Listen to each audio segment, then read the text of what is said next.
News में आप सभी दर्शकों का स्वागत है। मैं हूं आपके साथ मुबीना।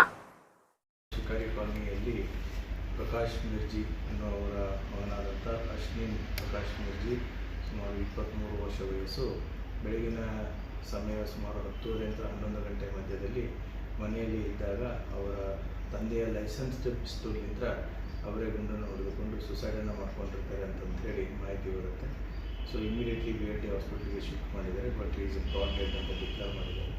ಪೊಲೀಸ್ನವ್ರಿಗೆ ಮಾಹಿತಿ ತಿಳಿದ ತಕ್ಷಣವೇ ನಮ್ಮ scientific team, sofa officers, finger print ಎಲ್ಲರೂ ಹೋಗಿ ತನಿಖೆಯನ್ನು ಕೈಗೊಂಡಿದ್ದಾರೆ. ಬಾಡಿಯನ್ನು ಈಗಾಗಲೇ ಪೋಸ್ಟ್ ಮಾರ್ಟಮನ್ನು ಮಾಡಿ ಸಂಬಂಧಿಕರಿಗೆ ಅದನ್ನು ಹಸ್ತಾಂತರಿಸಲಾಗಿದೆ. ಪ್ರಕರಣವನ್ನು ದಾಖಲಿಸಿಕೊಂಡು ಮುಂದಿನ ತನಿಖೆಯನ್ನು ಕೈಗೊಳ್ಳಲಾಗಿದೆ. ಸೊ ಅವರ ಹೇಳಿರೋ ಪ್ರಕಾರ, ಪ್ರಾಥಮಿಕ ಮಾಹಿತಿ ಆಧಾರದ ಪ್ರಕಾರ ಅವರು ಕಳೆದ 1 ರಿಂದ 2 ವರ್ಷದಿಂದ ಸ್ವಲ್ಪ ಮಾನಸಿಕವಾಗಿ ಕುಗ್ಗಿದ್ರು ಅಂತ ಹೇಳ್ತಾರೆ. ಅಂದರೆ ಸುಮಾರು 1 ತಿಂಗಳ ಮುಂಚೆನೂ ಕೂಡ ಅವರು ವೇನ್ಸನ್ನು ಕಟ್ ಮಾಡ್ಕೊಳ್ಳೋದಕ್ಕೆ ಪ್ರಯತ್ನ ಪಟ್ಟಿದ್ರು ಅನ್ನುವಂಥ ಒಂದು ಮಾಹಿತಿ ಕಂಡು ಬಂದಿದೆ. ಪ್ರತಿಯೊಂದು ಅಂಶವೂ ಕೂಡ ತನಿಖೆಯಲ್ಲಿ ಗೊತ್ತಾಗುತ್ತೆ. Thank you. Latest news updates के लिए YouTube एक्सप्रेस को सब्सक्राइब कीजिए, साथ में बेल आइकॉन को भी क्लिक कीजिए। साथ ही साथ लाइक, शेयर और कमेंट करना ना भूलिए।